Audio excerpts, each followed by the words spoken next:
Okay, we're back. Going to be continuing with the module linear, nonlinear, and mixed effects models. And this week we're going to be talking about mixed effects models. And our first lecture is going to be on linear mixed effects models. So no required readings, but some really nice optional readings if you want. The Coding Club is a bit more of a casual read about mixed effects models, and Dr. Demos's mixed effects models gets into a lot more of the math if you're interested. Both are really great resources. And so mixed effects models, what are they? They honestly are the bread and butter of ecology. And potentially a lot of other fields as well. So this is probably going to be, for me, it's my most important lecture because I use this stuff all the time.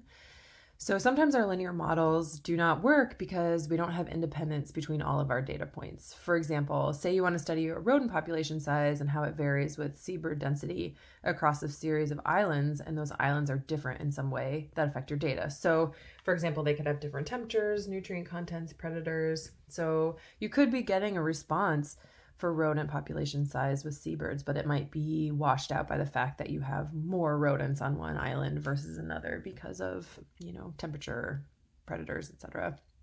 Or you have different people scoring videos of chimp behavior in response to food rewards, and each person scores a bit differently, but they're still consistent with their own scoring. So you can see there's, again, you're going to have some problem with independence between your samples because some videos are scored by one person and some are scored by another. Or say you want to know how different diets affect milk production in cows, and there are multiple feeding trials on a single animal. So again, no independence for the results that come from a single animal. And finally, you're interested in the effects of grazing on specific leaf area in plants in the tropics, but some plant families have larger leaves in general than others, and so you need to be able to account for that because that could affect how these herbivores graze on your leaves. Okay, and so to solve this problem, we use mixed effects models that have both fixed and random effects. We're going to talk about what random effects are in a minute, but the structure of these models are that y, or your dependent variable, is a function of both fixed and random effects, plus error, of course, which I did not write here, sorry. And so your fixed effects and your random effects are both your independent variables, right? So they can be fixed or random. And by this, we mean that our predictor variables, our x variables, come from a fixed distribution, but the intercepts or the slopes of our statistical equations are allowed to vary randomly based on our specific random effects. Practically, I like to think about this, that fixed effects are the dependent variables that you're interested in while taking the random effects into account. So you don't really care so much about the random effects, you just want to account for their variability when you're trying to understand how the fixed effects influence your y. So let's break down our examples that we just talked about so you can see a little bit about what's the fixed versus random effects. So for this first one, you want to study rodent population size and how it varies with seabird density across a series of islands, and the islands are different in some way. So your rodent population size would be a function of your seabird density, which is fixed, and your islands, which are random. Because you don't care so much about the islands, you just want to know the effects of seabird density. But you know that they're not independent across them. So for our second example, here again, if you have different people scoring your chimp videos, what it sort of looks like is that chimp behavior is a function of your food reward type, which is fixed, plus your person scoring your videos, which is random. Or in our third example, where we're talking about how different diets affect milk productions on cows, but you use the same cow or the same individual animal for multiple feeding trials. Here you would have milk production as a function of your diet, which is fixed, and your individual animal, which is random. Again, you don't want to know about that individual animal. You just want to take into account any effects it might have so you can understand how diet affects milk production across animals as a whole. And finally, if you're interested in how grazing affects specific leaf area of plants, again, your specific leaf area is a function of your grazing, which is fixed. And then here we have nested random effects where you have the plant individual is nested within your plant family, and those are your random effects. And we're going to talk more in depth about how you how this is done practically in a minute. So one thing I want to make sure to talk about is experimental blocking. This is one really great way to avoid heterogeneity when you're doing field experiments. This doesn't necessarily have to be in the field, but I think this is a really nice example. You can block in many, many ways. You can block in the greenhouse. You can block in many ways. But so say, like in this example, you are studying a process across a large variety of scales, and you want to make sure that your experimental plots are scattered everywhere in the region. So what you do is for each replicate of your treatment plots, you randomly place them in one location, and then that's your block. And then you do this multiple times for your whole experiment. So here you can see one block actually looks like B. Don't worry about what it all means, just that set of plots makes up a block. And what they've done is then replicated that 6 times across their experiment. You can see half in the orange square and the other half in the red square. And that allows for blocking. So that block would then become a random effect. And okay, so what do we mean by random effects? So let's take this pretty simple example. Random effects can come in 2 forms, random intercepts or slopes. So we're going to start with intercepts because I think that's a bit more commonly used. So say you're interested in the effect that eating chocolate has on attention span. So if you look at if you're just looking at your fixed effects, you would look at the graph on the right with the blue line, which is chocolate and attention. Attention is a function of chocolate eaten. And so if you eat some chocolate, your attention goes up. That's what if you just looked at fixed effects, that's what you would find. But really, you're asking multiple people about how eating chocolate affects their attention. And there's likely going to be an innate difference in attention span among your subjects, or an innate difference in how chocolate affects them. And so what you see is that some individuals, like in the bright green at the top, have a high attention span to begin with, and when they eat chocolate, it increases a lot, versus the purple that's in the middle, right? They have a lower attention span to begin with, and so on and so forth. So every individual is different, but that doesn't mean that the trend across all of them isn't the same, right? When you look at every single individual, you see that when they eat chocolate, their attention goes up. So as the overall trend may be that eating some chocolate increases attention, but you can see from the figure on the left that there is clear difference in innate attention span among your subjects. And you want to be able to take that into account in your model. Because if you look at the sort of mean effects of both of those groups, you might sort of see that, if you took a mean of both none and some, there might, and like the variance, there might not be a difference between them. But clearly for each individual, there is an increase when you eat chocolate. Okay, but sometimes, say you ran that trial multiple times, you might find that the slope of the relationship between chocolate and attention varies as well.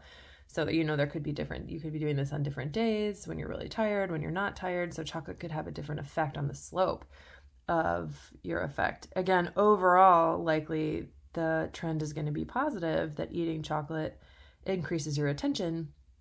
But you can see that, on some days the slope is much steeper than on other days across the 12 participants. So that's sort of what random effects are in general. And when we want to run these models, there's several libraries that you're going to need. So my favorite way to do these is through LME4. It runs mixed effects models, and it also works for generalized linear mixed effects models and nonlinear mixed effects models that we'll talk about next. And if you have complicated variance and covariance structures, consider NLME for running these mixed effects models, but we're not going to talk about that today. And so the thing about LME4 is that it doesn't give you a p-value. And so there's been this Elmer test library that provides you a p-value, and it allows you to specify your sums of squares, what type of sums of squares you want to use, which we'll talk about.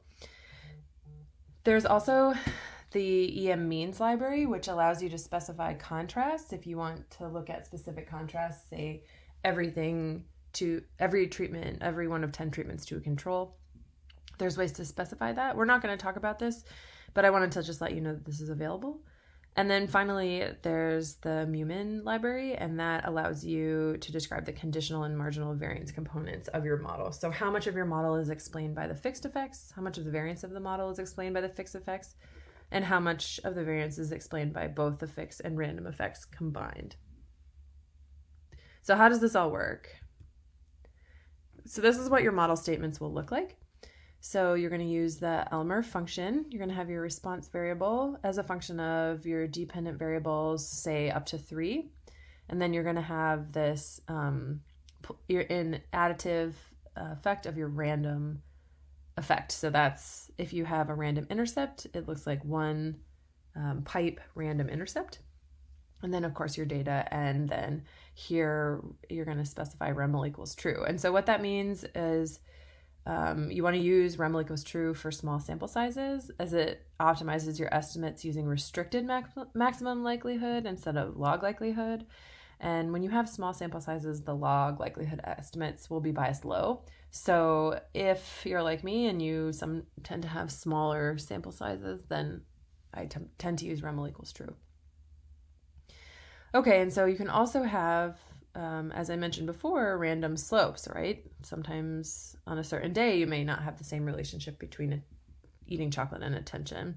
And so if you're going to have a random slope and intercept model, it looks very similar for your fixed effects, right? So your response variable is a function of your fixed effects plus that. And then what your random effects would then look like is this 1 plus random slope, whatever your random slope variable is, pipe, whatever your random intercept variable is. And again, the rest is similar. So that's how you set up the model structure. But of course, like anything, these things can become more and more complicated. So sometimes you may have more than one random effect, or your random effects could be nested. So say you have one random effect, or more than one random effect, excuse me, and you are looking at multiple random intercepts, you would just add them, as you can see in the first example. And say you have nested random intercepts like plots within block or individuals within family, for like a taxonomic family, etc., then you would use the backslash as indicated in the second example. So let's go back to our chocolate example and see how they actually coded so we can understand. This is provided online through one of the links in the beginning of the lecture, so there isn't any data to look at and run this yourself, but we will go through one. I just wanted to show you with this really simple example. So you could run two models, one with a random intercept, right? That's the study subject, which is SS here, and one with a random slope and intercept to find out which is the best fit. And so remember, we saw various different slopes in that second example, so that's indicated by the variable chocolate. Again, they don't explain their data, so I'm not totally sure what that means, but it's taking into account that random intercept. And so what you can see here is what the model statements look like. So the first, for model 2A, when you just have a random intercept, you can see it's one pipe study subject, SS. And then for model 2B, when you want to have a random slope and intercept, you do 1 plus chocolate pipe SS. Again, slope is on the left and intercept is on the right. And so then you can compare your model results using an ANOVA function where you put both model objects in. So model 1 and model 2 is in the last one. And so they did that. And what they show here is that the model with both the random intercept and slope, and that should be model 2B, sorry about that, actually fits better based on ASC and many of the other comparisons, depending on what you want to, what comparison you want to use. And so you would conclude that using the random intercepts and random slopes provides the best explanatory power. So let's talk a little bit about what type of sums of squares you want to use. So in the previous example, we didn't have to worry about sums of squares because we only had one x variable. We only had chocolate. Yes or no, you have chocolate. But often in our models, we're going to have multiple x variables. And the order that you put those x variables into your model can make a difference in your outcome. So you want to make, depending on the types of sums of squares you use. So we want to specifying the sums of squares allows you to be specific about how you want to evaluate the ANOVA function of your mixed effects models when you have multiple dependent variables. So what I mean by that is that, so for a long time there was this sort of dichotomy that SAS always used type 3 sums of squares and R always used type 1 sums of squares, and that was a big issue for why people wanted to stick with SAS. However, the beauty of R is that it's constantly changing, and so now you can specify the type of sums of squares you use in your analyses. So what do they mean? Type 1 sums of squares are sequential and are evaluated in the order that you've written them. So when you're looking at y is a function of x1, x2, and x3 plus random, it will always evaluate the first one, and then the second one given the first one, and then x3 given x1 and x2.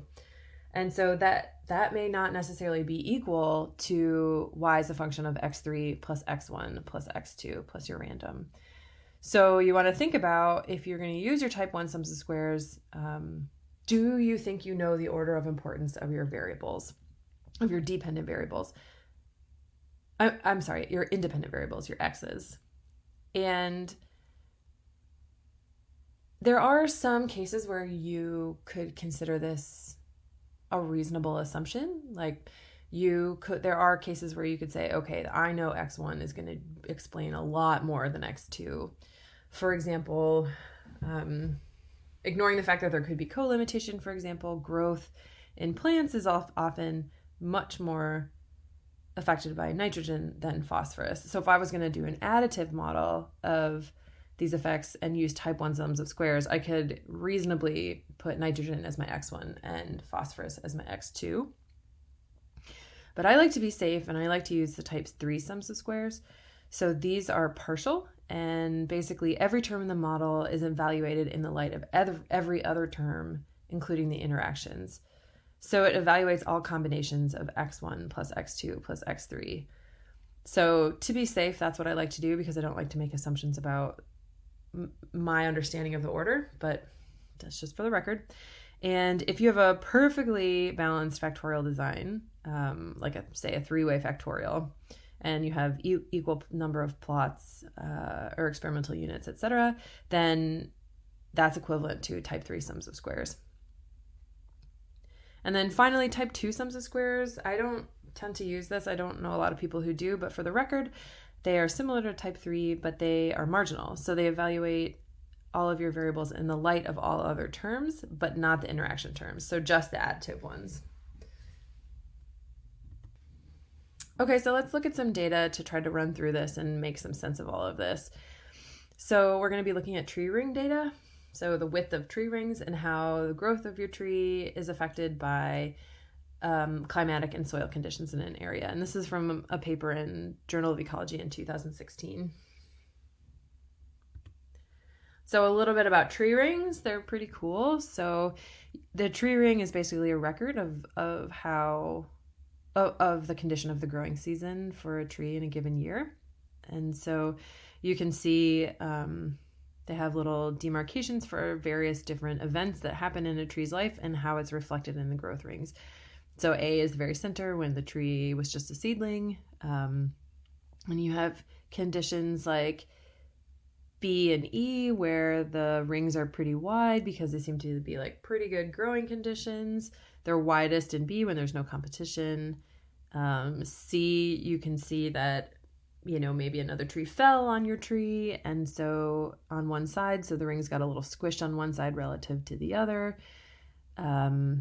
D, you can see the rings get pretty skinny when you have either competition, or G, when you have a drought. So you can see the difference there. You can see you get skinny rings when you have sort of tougher conditions. F, you can see there was a fire next to our tree of interest, and so you can see the fire scar on the tree rings.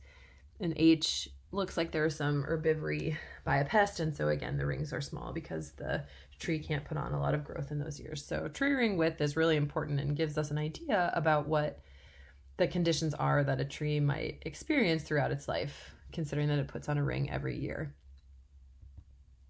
So we're going to be looking at tree ring data, and we're going to try to ask the question or answer the question, does the diameter at breast height, which is dBH in this data set, the mean temperature, T mean, and the soil nutrient level, C.N, and that's the soil nutrient or C/N ratio, if you're interested, influence the average tree ring width, which is TRW.mean. So we're going to read in our data, and we're going to use the Elmer function to write our model. So here we're doing additive factors, and then they are random across, these trees are random across sites. So we're going to add a random intercept for site here because there are probably some inherent differences among sites, and that could obscure the nutrient and climate pattern. So we want to make sure that we're accounting for that in our model. And so to figure out what our model results are, we use the ANOVA function, and here's where you specify the type you want to use for your sums of squares. So here we're going to specify type equals 3. So you do the ANOVA of your model function and then, or your model object, and then your type. And here we see that both the diameter at breast height and the C/N, soil C/N, influences tree ring width. So this makes sense. Trees with larger dBH or just larger width around tend to have larger rings. That makes sense. Bigger trees have larger rings. And soil with lower C/N ratios have smaller rings.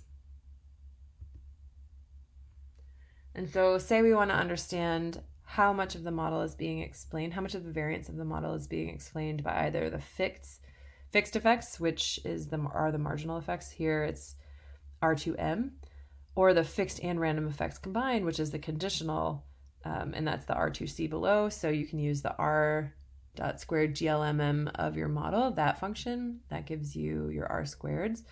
And so here we can see that the fixed effects explain 18% of the variation, and the fixed and random effects together explain 69% of the variation. So in this case, the random effects of site explains quite a lot, and it really emphasizes why it's important to take it into account, because that could, if we don't include site as a random effect, that could really wash out our signal for the effect of our fixed effects. So to see our results and what they look like, I've plotted the tree ring width on the Y and the soil nutrient content on the X as an important X variable. And so what we see is that, and I've colored them by site so we can see evidence of these random effects. And so you can see a lot of differences among sites from this figure. For the most part, they tend to have the same slope, but their intercept is quite different. And so you can see some, like this blue one at the top is much higher. It just has trees with larger tree rings than others, given the same soil nutrient content. So it's really important that we use those random intercepts in our model. And so there's no quiz for this lecture, and so just continue on to the next one.